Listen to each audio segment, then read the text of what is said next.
तो दोस्तों कैसे हैं आप लोग। आज मैं आपके लिए I spit on your grave का पार्ट 3 लेकर आया हूं, जो कि ईयर 2015 में रिलीज़ हुआ था। यह पार्ट फर्स्ट पार्ट को कंटिन्यू करता है, इसलिए जिन लोगों ने भी अभी तक फर्स्ट पार्ट नहीं देखा है उन लोगों को आई बटन में उसका लिंक मिल जाएगा, तो फर्स्ट पार्ट को ज़रूर से जाकर देख लीजिएगा। तो चलिए बिना किसी देरी की कहानी की शुरुआत करते हैं।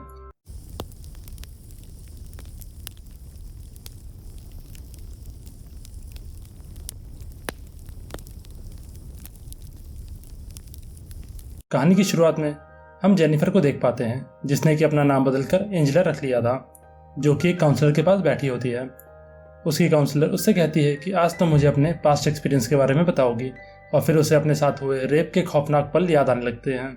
अगले सीन में वह एक बस स्टॉप पर खड़ी होती है, जहाँ पर एक आदमी उसे अजीब तरीके से घूर रहा होता है। उस आदमी को देखकर उसे एक बार फिर से अपने साथ गुजरा वह भयानक पल याद आने लग जाता है। अगले सीन में एक लड़का जिसका नाम मैथ्यू होता है, वह एंजेला से बात करने की कोशिश करता है, मगर एंजेला कोई भी इंटरेस्ट नहीं दिखाती। वह कहता है कि सब मर्द एक जैसे नहीं होते, जिस पर एंजेला कहती है कि हाँ, मगर तुम उन्हीं में से एक हो। अगले सीन में वो एक भिखारी को कुछ पैसे देती है, जिस पर वह भिखारी एंजेला को गंदे कमेंट्स पास करता है, जिसके बाद उसे एक बार फिर से पुराने पल याद आ जाते हैं। इसका मतलब जब कभी भी कोई इंसान उसे गंदी नज़र से देखता था, उसे अपना अतीत याद आ जाता था। अगले दिन एंजेला सुबह उठकर जॉगिंग पर जाती है, और तभी उसे पुल के नीचे कुछ गुंडे पकड़ लेते हैं, और फिर वो एंजेला को छेड़ना चालू कर देते हैं। अगले सीन में एंजेला दोबारा से अपने काउंसलर के पास बैठी होती है। एंजेला अपने काउंसलर से कहती है कि यहाँ पर सब लोग शिकारी हैं, जो कि एक अकेली लड़की का शिकार करना जानते हैं। उसी रात मैथ्यू एंजेला से पूछता है कि क्या मैं तुम्हें घर छोड़ दूँ, पर एंजेला मना कर देती है और मैथ्यू वहाँ से चला जाता है। तभी वह बस स्टॉप के पास लगे पेड़ पर एक नोटिस देखती है, जिस पर लिखा था कि क्या आपके साथ भी रेप हुआ है, और अगर हाँ तो आप भी हमारे एक कॉन्फिडेंशियल ग्रुप ज्वाइन कर सकती हैं, जहाँ पर हम रेप सर्वाइवर की मदद करते हैं। अगले सीन में हमें वही क्लब दिखाया जाता है, यहाँ पर सब लोग रेप सर्वाइवर होते हैं। वह एक एक करके अपनी दुख भरी कहानी एक दूसरे को सुनाने लग जाते हैं। फिर उनकी लीडर एंजेला को सभी से इंट्रोड्यूस करवाती है, और एंजेला से कहती है कि तुम्हारे साथ क्या हुआ था, पर एंजेला कुछ भी डिस्कस करने से मना कर देती है। फिर वह लोग एक टी ब्रेक लेते हैं, और तभी एंजेला के पास एक आदमी आता है जिसका नाम ऑस्कर होता है। वो बताता है कि एंजेला का नाम का मतलब लूसीफर यानी मॉर्निंग स्टार होता है, जिस पर एंजेला कहती है कि आपको एंजल्स के बारे में काफ़ी मालूम है, जिस पर वो आदमी कहता है कि मेरी बेटी को एंजल्स में बहुत इंटरेस्ट था, और इतना कहकर वो वहाँ से चला जाता है। तभी उसके पास एक लड़की आती है जिसका नाम मार्ला होता है। वह बताती है कि उस आदमी की बेटी का भी रेप हुआ था, जिसके बाद उसकी बेटी ने सुसाइड कर लिया था। उसी रात जब एंजेला क्लब से वापस आ रही होती है, तभी रास्ते में कुछ गुंडे उसे परेशान करने लग जाते हैं, और तभी मार्ला वहाँ आ जाती है और गुंडों पर चिल्लाकर एंजेला के साथ वहाँ से चली जाती है। फिर वह दोनों एक बार में जाकर बैठ जाते हैं, जहाँ पर मार्ला एंजेला से कहती है कि इन रेप करने वालों को तो बस बदला लेकर ही सबक सिखाया जा सकता है, और इस काम में कोई भी तुम्हारी मदद नहीं करेगा, यह सब तुम्हें खुद ब खुद ही करना होगा। अगले दिन उस काउंसलिंग क्लब में केसी नाम की लड़की अपनी आत्मकथा सुनाती है। वह कहती है कि जब मैं 7 साल की थी तब मेरे माता पिता का डाइवोर्स हो गया था, और मेरी माँ की मुलाकात एक रॉन नाम के लड़के से हुई, जिससे कि मेरी माँ ने बाद में शादी कर ली, और उसने बाद में मेरा रेप किया। क्लास खत्म होने के बाद मार्ला और एंजेला एक बार फिर से उसी बार में जाकर बैठ जाते हैं, और कैसी के गुनहगार के बारे में बात करने लग जाते हैं। मार्ला कहती है कि वह आदमी अभी तक जिंदा कैसे हैं, किसी ने कुछ किया क्यों नहीं। फिर वह कहती है कि हमारी सोसाइटी ही ऐसी है, जिसमें कि एक बार शादी होने के बाद औरत की तकलीफ़ों पर कोई ध्यान नहीं देता। तभी वहाँ पर बैठा हुआ एक बूढ़ा आदमी कहता है कि हर औरत उसके पति द्वारा किए हुए अत्याचार को डिजर्व करती है, और फिर बाद में वो वहाँ से चला जाता है। उस आदमी ने काफ़ी ज़्यादा पी रखी थी, और मार्ला और एंजेला भी उसका पीछा करती हैं और उसे डरा देती हैं, जो कि बाद में अपने ही पैंट में पेशाब कर देता है। अगले दिन एंजेला और मार्ला एक हार्डवेयर शॉप पर जाती हैं, जहाँ पर वो एक लड़के को गलती से जख्मी करके वहाँ से भाग जाती हैं। अगले सीन में एंजेला अपने काउंसलर के साथ बैठी होती है। उसकी काउंसलर उसे नए लोगों से जुड़ने के लिए कहती है। अगले सीन में एंजेला और मार्ला एक कार में बैठकर कैसी के घर के सामने जाते हैं, जहाँ पर वो लोग कैसी के स्टेप फादर को देख पाते हैं। एंजेला मार्ला से पूछती है कि हम यहाँ क्या कर रहे हैं, जिस पर मार्ला कहती है कि कुछ लोग ऐसे ही बचकर निकल जाते हैं, जिसके बाद वह लोग कैसी के स्टेप फादर को फॉलो करना चालू कर देते हैं। एंजेला देखती है कि वह आदमी हर एक औरत को मॉलेस्ट करने की कोशिश करता रहता है, जिसके बाद जब वह आदमी लंच के लिए अपने घर जा रहा होता है, तभी मार्ला और एंजेला मास्क पहनकर उसके ऊपर एक रॉड से हमला कर देती हैं, जिसके बाद वह आदमी उन्हें चोर समझकर अपना पर्स उन्हें दे देता है, जिस पर मार्ला रॉन से कहती है कि हम तुम पे नज़र रखे हुए हैं, और अगर तुमने आज के बाद किसी भी औरत को मोलेस्ट किया तो हम तुम्हें जान से मार देंगे। जिसके बाद वो दोनों वहाँ से भाग जाती हैं। बाहर जाने पर एंजेला मार्ला से कहती है कि तुमने मुझे पहले क्यों नहीं बताया, कि हम उस आदमी को मारने वाले हैं, जिस पर मार्ला कहती है कि ऐसा करने में मुझे बहुत खुशी होती है क्योंकि अब उसमें गुनहगारों को सज़ा देने की थोड़ी हिम्मत आने लगी थी।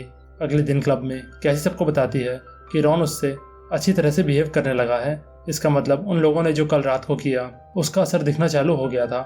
क्लास खत्म होने के बाद एंजेला मार्ला से कहती है कि यह काम कर रहा है, पर मार्ला कहीं जाने की जल्दी में होती है। एंजेला के पूछने पर वह कहती है कि मुझे अपने बॉयफ्रेंड से मिलने जाना है और उसके पास मेरी कुछ चीज़ें हैं जो कि मुझे वापस चाहिए। एंजेला मार्ला से कहती है कि क्या मैं भी तुम्हारे साथ चलूं, जिस पर मार्ला मना कर देती है। अगले सीन में मैथ्यू एंजेला को कॉफ़ी पर ले जाने के लिए पूछता है, मगर इस बार एंजेला उस पर गुस्सा होने की बजाय उसे किसी और दिन चलने के लिए कहती है। अगली रात जब एंजेला क्लब में जाती है, वहाँ पर उनकी लीडर एंजेला को बताती है कि मार्ला की मौत हो गई है, जिस पर एंजेला को काफ़ी ज़्यादा गुस्सा आता है और वो कहती है कि मुझे पूरी बात सच सच बताओ।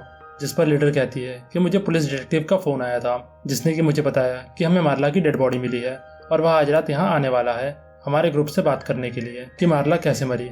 लीडर एंजेला से कहती है कि हमें एक दूसरे का साथ देना होगा और मार्ला की बात को यहीं दबा देना होगा, वरना इस सीक्रेट क्लब के बारे में सभी को पता चल जाएगा। जिस पर एंजेला को गुस्सा आ जाता है और वह लीडर पर ही हमला कर देती है। मगर अगले ही पल हम देख पाते हैं कि उसे गुस्सा तो आ रहा था, पर यह सब वह सोच रही थी। तभी वह डिटेक्टिव मैकडैलन आ जाता है, पर इससे पहले कि डिटेक्टिव उन सबसे कोई पूछताछ करता, ऑस्कर उस डिटेक्टिव पर भड़क जाता है क्योंकि वह नहीं चाहता था कि सीक्रेट क्लब के बारे में किसी को पता चले। और वैसे भी उसकी बेटी की मौत के बाद उसका विश्वास पुलिस के ऊपर से पूरी तरीके से उठ गया था। फिर वो वहाँ से गुस्से में निकल जाता है, जिसके बाद एंजेला मैकडैलन के पास आती है और ऑस्कर के बारे में बताती है। वह मैकडैलन से कहती है कि उसकी बेटी ने सुसाइड कर लिया था क्योंकि उसका रेप करने वाला बाहर आज़ादी से घूम रहा था। जिसके बाद वो डिटेक्टिव से पूछती है कि क्या तुम मार्ला के बारे में कुछ जानते हो, वह मेरी दोस्त थी। जिसके बाद डिटेक्टिव एंजेला से पूछता है कि क्या मार्ला की किसी के साथ कोई दुश्मनी थी, जिस पर एंजेला कहती है कि कल वह अपने बॉयफ्रेंड से मिलने के लिए गई थी। जिसके बाद डिटेक्टिव एंजेला से कहता है कि क्या हम इसके बारे में बात करने के लिए कहीं बाहर चलें। फिर वो लोग एक रेस्टोरेंट में जाकर बैठ जाते हैं, जहाँ पर एंजेला डिटेक्टिव को बताती है कि मार्ला काफ़ी होशियार लड़की थी, वह आसानी से किसी की जाल में नहीं पड़ सकती थी। अगले दिन जब एंजेला अपने काउंसलर के पास बैठी होती है, तब वह उसे कहती है कि इतिहास में हुई घटनाओं की वजह से हम किसी को कायर घोषित नहीं कर सकते, और मेरी दोस्त मार्ला जैसी लड़की को तो बिल्कुल भी नहीं। अगले दिन एंजेला अपने कंप्यूटर में यह न्यूज़ पढ़ती है कि मार्ला का एक्स बॉयफ्रेंड सबूत ना होने पर बाइज्जती बरी हो गया है। जिसके बाद वह डिटेक्टिव के पास जाती है और उसे चिल्लाने लग जाती है, जिस पर डिटेक्टिव कहता है कि मैं इसमें कुछ नहीं कर सकता क्योंकि अदालत सबूत मांगती है, और अगर इतना ही आसान होता तो कोई भी किसी न किसी पर इल्ज़ाम लगाकर चला जाता। इसके बाद एंजेला वहाँ से गुस्से में चली जाती है। घर आकर वह अपने घर का सामान तोड़ना चालू कर देती है, जिसके बाद वह अपने पैर में एक चाकू बांध लेती है और ऐसा लग रहा था कि अब वो खुद ही सारे रेप करने वालों को सज़ा देने वाली थी।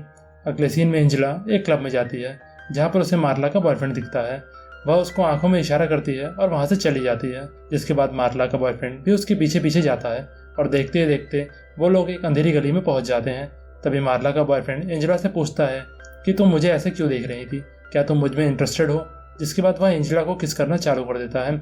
एंजेला बार बार उसे मना कर रही थी, जिसके बाद वह एंजेला को मारना चालू कर देता है और ज़बरदस्ती अपना पीनस एंजेला के मुंह में डाल देता है। जिसके बाद एंजेला को काफ़ी गुस्सा आता है और वह अपने पास रखे चाकू से उसका पीनस काट देती है और उसके ऊपर रॉड से हमला करके उसे जान से मार देती है।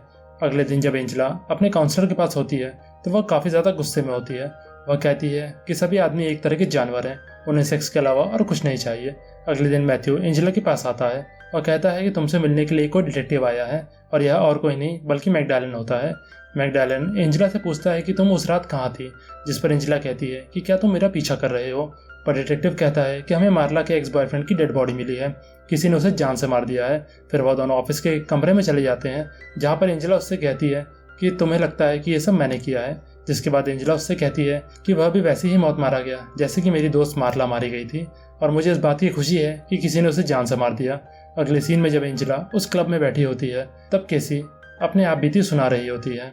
वह कहती है कि अब मुझसे बर्दाश्त नहीं होता, मेरा स्टेप फादर मेरा अभी भी रेप करता है और मेरी माँ को मेरी बातों पर यकीन नहीं होता। वह आदमी सेक्स करते वक्त मुझे काफ़ी ज़्यादा तकलीफ पहुँचाता है। और उसकी दुख भरी दास्तां सुनकर ऑस्कर काफ़ी ज़्यादा गुस्सा हो जाता है और वह कहता है कि किसी न किसी को उस आदमी को जान से मार देना होगा। ऑस्कर इतनी ज़्यादा गुस्से में आ जाता है कि वह कहता है कि किसी को उसके पिछवाड़े में एक लोहे की रॉड अंदर घुसा देनी चाहिए। फिर लीडर ऑस्कर को वहाँ से लेकर चली जाती है। पर अब हम सबको आइडिया हो गया था कि अब एंजेला क्या करने वाली है।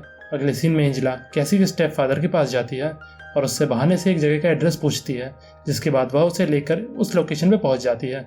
अंदर जाते ही एंजेला उसे सेड्यूस करना चालू कर देती है और जैसे ही वह आदमी अपना पैंट खोलता है तो एंजेला उसे इलेक्ट्रिक शॉक दे देती है और एक चेयर से बांध देती है।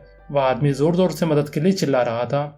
फिर एंजेला उसके पास जाके उसे टॉर्चर करना चालू कर देती है, जिसके बाद वह एक लोहे की रॉड में तेल लगाकर कैसी के स्टेप फादर के पिछवाड़े में डाल देती है और एक हथौड़े की मदद से उस रॉड को उसके शरीर के अंदर डाल देती है, जिससे कि उस आदमी की भी वहीं मौत हो जाती है। अगले सीन में जब सब लोग क्लब के अंदर बैठे हुए थे तभी उनकी लीडर एक और डिटेक्टिव के साथ अंदर आती है। इस डिटेक्टिव का नाम बोल्टन होता है। वह ऑस्कर से कुछ सवाल पूछती है। वह कहती है कि तुमने कल इसी क्लास में कहा था ना कि कैसी के स्टेप फादर को पिछवाड़े में रॉड डालकर उसे मार देना चाहिए। जिसके बाद डिटेक्टिव मैकडैलन ऑस्कर से कहता है कि हमें उस कातिल को पकड़ना होगा क्योंकि उसने एक सीरीज ऑफ मर्डर चालू कर दिया है, पहले मार्ला, फिर उसका बॉयफ्रेंड और अब कैसी के स्टेप फादर। जिसके बाद बोल्टन ऑस्कर को गिरफ्तार करने का ऑर्डर दे देती है और पुलिस वाले उसे लेकर वहां से चले जाते हैं। अगले सीन में एंजेला ऑस्कर से उसकी बेटी के बारे में पूछती है, जिस पर ऑस्कर कहता है कि यह एक ब्यूरोक्रेसी है, यहाँ पर जब कोई सबूत नहीं मिलता तो लोग फैक्ट को भी डिनाई कर देते हैं और इसी वजह से मेरी बेटी ने आत्महत्या कर ली थी। फिर एंजेला उसे बताती है कि जिन लोगों ने मेरा रेप किया था उसमें से एक पुलिस वाला भी था, इसलिए मैं आपकी कंडीशन समझ सकती हूँ। जिसके बाद एंजेला ऑस्कर को अपनी आपबीती सुनाती है, जिस पर ऑस्कर कहता है कि मुझे मालूम है जिस दिन मेरी बेटी का गुनहगार जेल से छूटकर आया था उस दिन मैंने अपनी बेटी से नजर नहीं मिला पाया था क्योंकि मैंने उसे पुलिस वालों पर विश्वास रखने के लिए कहा था और मैं उसका वह चेहरा कभी नहीं भूल सकता। जिसके बाद ऑस्कर बताता है कि मैंने काफ़ी कोशिश की कि मैं उस आदमी की असलियत लोगों के सामने लाऊं, मगर इसका कोई फ़ायदा नहीं होता। इसके बाद वह एंजेला को उसकी बेटी के रेपिस्ट का एड्रेस दे देता है। वह एंजेला से कहता है कि मैं उस आदमी से बदला लेना चाहता हूँ, फिर भले ही मुझे पूरी जिंदगी जेल में ही क्यों ना काटनी पड़े। अगले सीन में एंजेला ऑस्कर की बेटी के रेपिस्ट का पीछा करती है, पर जैसे ही एंजेला उस पर हमला करने जाती है वह एंजेला पर भारी पड़ जाता है क्योंकि वह एक बॉडी बिल्डर था। पर एंजेला उसे कंधे पर चाकू मारकर उसकी पकड़ से छूट जाती है।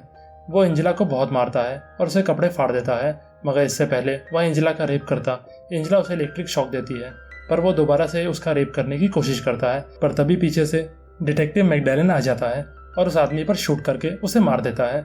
अगले सीन में एंजेला डिटेक्टिव बोल्टन के पास बैठी हुई होती है और बोल्टन एंजेला से कुछ सवाल पूछती है, जिस पर एंजेला कहती है कि वह चाकू और टीजर गन मेरी ही थी क्योंकि जब से मेरा रेप हुआ है उसके बाद से मैं अपना डिफेंस का सामान अपने साथ ही लेकर चलती हूँ। फिर बोल्टन उससे पूछती है कि तुम वहाँ क्या कर रही थी, जिस पर एंजेला कहती है कि मैं रास्ता भटक गई थी। जिसके बाद बोल्टन कहती है कि तुमने अपना नाम क्यों बदला और कहती है कि हमने तुम्हें पकड़ लिया है, इन सभी हत्याओं के पीछे तुम्हारा ही हाथ है, मगर जब तक हमें कोई सबूत नहीं मिल जाता हम तुम्हें गिरफ्तार नहीं कर सकते। और तभी पुलिस स्टेशन में ऑस्कर आ जाता है, जिसके कि दोनों हाथ कटे हुए थे। वह बार बार एक ही चीज़ बड़बड़ा रहा था कि मैंने ही उन सबको मारा है। इससे पहले कि वह लोग एम्बुलेंस बुलाते ऑस्कर मर चुका था। अब एंजेला जहाँ पर भी जाती थी पुलिस उस पर नजर रखे हुए थी, मगर एक रात एंजेला पुलिस को चकमा देकर घर के पीछे के रास्ते से निकल जाती है, मगर डिटेक्टिव मैकडैलन उसका पीछा करता है और कुछ दूर चलने के बाद एंजेला को एक गुंडा छेड़ने लग जाता है, मगर इस बार खुद एंजेला उसे एक ब्लो जॉब देने को तैयार हो जाती है। पर जैसे ही वह आदमी उसके पास आता है एंजेला उस पर चाकू से हमला कर देती है, मगर वह एंजेला को मारकर नीचे गिरा देता है। तभी पीछे से मैकडैलन आ जाता है और एंजेला उस गुंडे के गर्दन पर चाकू मार देती है। अगले सीन में एंजेला अपने काउंसलर के पास बैठी होती है और तभी वह अपना चादर हटाती है और वह एक कैदी के ड्रेस में थी। और यहाँ हमें पता चलता है कि पिछले 2 साल से एंजेला पुलिस हिरासत में है और ये काउंसलिंग उस पनिशमेंट का हिस्सा थी। इसका मतलब जो कुछ भी हमने देखा वो एंजेला ने उस काउंसलर को कहानी के रूप में बताया था। इसका मतलब अब तक की मूवी में जो कुछ भी दिखाया जा रहा था वह एंजेला का पास्ट था। उसकी काउंसलर को लग रहा था कि अब एंजेला पूरी तरीके से ठीक है और जैसे ही एंजेला उस कमरे से बाहर निकलती है वह थेरेपिस्ट को द रेपिस्ट लिखकर वहां से चली जाती है। इसका मतलब एंजेला के मन में जो कड़वाहट भरी थी वो अभी तक खत्म नहीं हुई थी और ये मूवी यहीं पर खत्म हो जाती है। दोस्तों, आपको इस मूवी की कहानी कैसी लगी? Do let us know in the comment section below और इस चैनल को लाइक, शेयर और सब्सक्राइब करना ना भूलें। Till the next video, bye bye.